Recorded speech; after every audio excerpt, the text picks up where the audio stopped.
Hello guys and welcome back to another video, and today we will be looking at a scenario where the Japanese Empire came back in 2023. So here we have them at their territorial height. I believe it was in 1943, right before the end of World War II. They had a lot of land in Southeast Asia. This is including Thailand, a lot of land down here in Indonesia from the Allies, the Philippines from the US, and a lot of land that they were annexing from China. So we're going to assume that somehow they just got all of this land back. They also had about half of Sakhalin and some other random islands, along with Taiwan. I could keep naming all the things that they have, but you can clearly see it on this map, so let's go ahead and begin with the actual scenario. What are they going to do first? Actually, I was going to say Papua New Guinea is about to die, but Indonesia, this is all that's left of Indonesia. This. Now nothing's left of Indonesia.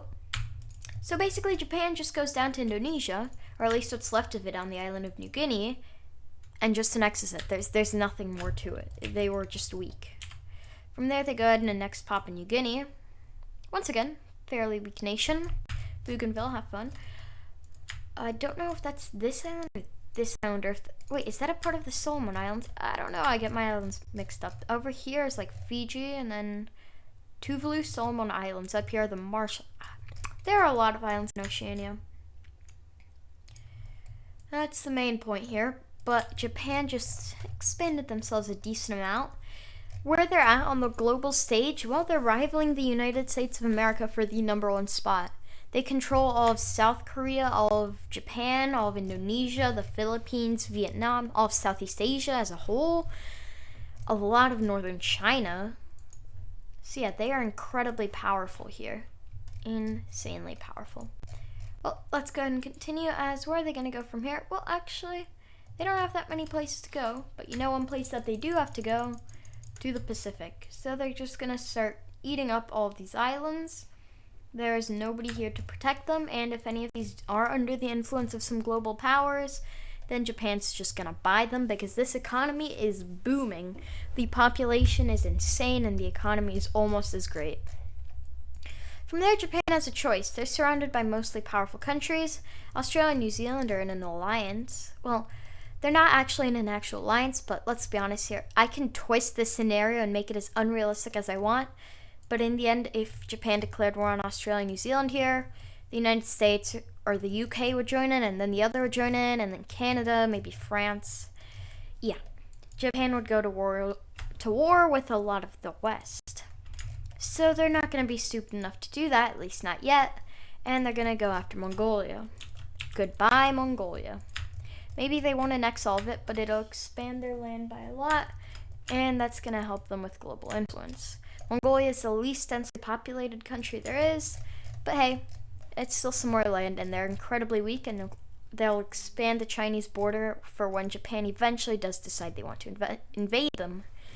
For now, though, they're stuck. They have India to the southeast, the southwest, China just all in between them, Russia to the north, and Australia and New Zealand to the south. Where are they going to go? Well, they're actually going to go somewhere you may not have expected, and that is to Russia. Normally, this map would not be looking amazingly for Japan here, but Russia, they've been proving themselves not to be nearly as strong as everyone thought they were already. And this Japan is incredibly powerful. They are maybe even the #1 country, if not #2 behind the United States already. So let's go ahead and continue it as they're going to begin their invasion to southern Russia. And yeah, this is not looking great for Russia. Japan begins to push across the border, although a lot of this is just Siberia. So it has some natural resources, but mainly it's not the most useful land.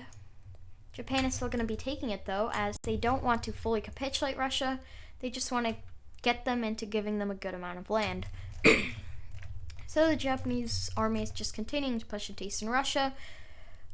They're going to push all around the Sea of Okhotsk and move around is that the Kamchatka Peninsula? Oh my god, it's probably wrong, and then everyone's going to tell me, but hey, it's fine.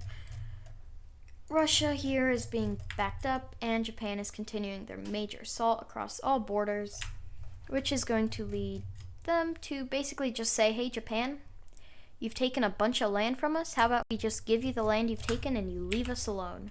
And Japan agrees to that, so now they are going to be making a peace treaty.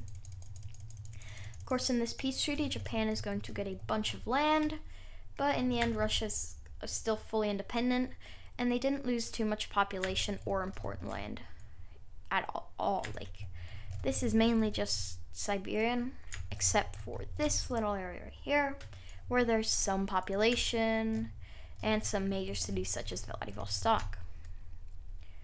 From there, the Japanese actually take a lot more land than you would have expected them to, but as I said, their main goal here is to expand their global influence, and what's a better way to do this than to expand your country and to expand your importance through the use of natural resources. Or at least this is what Japan's going to do here, as they have learned from their mistakes and are going to make sure that they do not rely on the United States or on anyone else to give them their resources. And taking over a lot of Russia is probably going to be enough for that. So yeah, here we have Japan taking over about half of Russia and proving themselves as a major global power. Not that they already weren't. They are now going to go ahead and do the thing that is going to put them way up there. Technically it's still going to be arguable because the USA is incredibly powerful. What did I just do? Oh. As I was saying, the United States is incredibly powerful, and I do not know if Japan really could compete with them for global influence. But at this point, Japan is already putting up a very, very large fight. They are a massive country. I think I'd already have to give them the #1 spot. Are they bigger than Canada? Oh wait, no, Russia would probably still be biggest here. Are they bigger than Russia here? Yeah, it's close, but yeah, I'd have to give it to them. Although, of course, size isn't everything. It's more about the economy, about the military, and about the population. But luckily for Japan, population is something that they won't have to worry about for much longer, as they are now at war with China. And if they manage to win this, they'll be able to secure themselves a lifetime of manpower and a lifetime of people to treat terribly, as of course, in real life, this wasn't the greatest empire. Let's be honest, they were cruel. They committed multiple war atrocities or crimes. So I don't know if the world would really be happy about this, but present-day Japan's a pretty good country. They have actually great life there in Japan. Very good country present day. So hey, maybe they'd keep those ideals instead of the old ones. Let's go ahead and hope for the sake of the world. So I forgot to color in those borders in Sakhalin. But now we have Japan here at war with China, and in real life, this amount of land would not be enough for Japan to beat China. But with China having lost a lot of their land, and that land strengthening Japan, that is definitely going to benefit them, as Japan begins 2 major assaults, one in the south, and one just all along the northern border. They then begin their most major push, which is down the Chinese coastline, and in this scenario, a lot of China's major cities are going to be right here, just all along the coastline really, but this is like one of the most important areas. So if Japan can capture that, they could most likely force the capitulation of China. They do so successfully and capture the entirety of the coastline using a far superior navy. From there they begin to push in, although here China, all they're really going to do is try and hide out in Tibet, but Tibet, well, they're not going to like that. They're not going to want the Chinese troops on their land, hiding it out and using their mountains to stop the Japanese.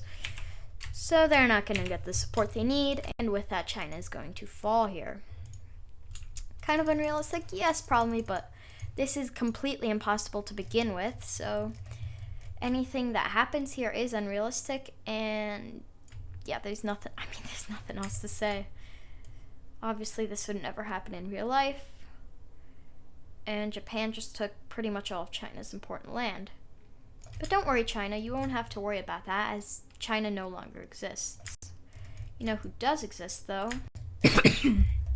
Couple countries. The new Tibetan country, with a tiny bit extra land, but not a lot, and Xinjiang. Of course, this isn't all going to go to Xinjiang. There's going to be a new, well, it's not going to be China, but a new central Chinese government, which is not going to be very powerful, as I've stated multiple times, a lot of China's power comes from the coast, comes from the coastal areas, these mountains, these plains, actually there's a lot of deserts over here, especially the Gobi, but it's not going to be great for them. It is not going to be great for them. With that though, Japan has now taken out China, probably their largest rival in the region, but with the land gone, China stood no real chance. And I'm giving it to Japan. They've surpassed the United States in power now. In one-on-one power. They have like 0 allies. Everyone hates them. So yeah, Japan here. Oh my god. They control pretty much all of Eastern Asia. Pretty much just the entire Pacific coast of the Asian continent. At this point, they are by far the #1 largest country, by far the highest population. India might try and rival it, but I don't think they'll ever be able to surpass them. At this point, they're easily over 1.5, 1.6, 1.7, maybe even 1.8 billion.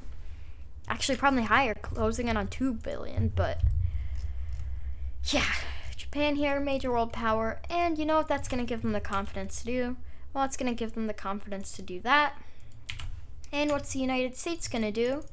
Well, the United States is going to do what Japan has been planning for the last, pretty much just the rest of this video. Since the beginning, they knew that the United States would be their one true threat, as it's the one country that could rival them in influence and power. So what did the Japanese do?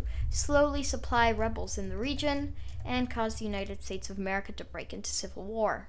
Once again, would this happen in real life? No, but we need Japan to win this. So now America's in civil war. And oh no, the poor United States. Also, why do they have this island? That's part of Canada, but that's fine. Basically, the United States can't help, and the UK is too busy helping the United States, Canada as well, to stop Japan. So I had to come up with some way for Japan to take out Australia here. They need full control of the region, and having their main enemy having a stronghold here will not fly. From there, Japan is going to make a few landings in Australia, one in the north, the least important one here in the south, by far the most important one, and one over here in the southwest, the second most important one. From there, Australia surrenders. They may still have the emus in the center to protect them, but the truth is that their main population is over here. You capture that, that's probably enough, but Japan made 2 more landings, one in the other majorly populated part of Australia, and one in the north for easier naval access. From there, New Zealand, boop, bang. I mean, yeah, they could have gone Auckland, Wellington, just start pushing their way down, but New Zealand, honestly, I'm sorry, you don't stand a chance here. With that, though, honestly, this may be the most overpowered empire I've made yet.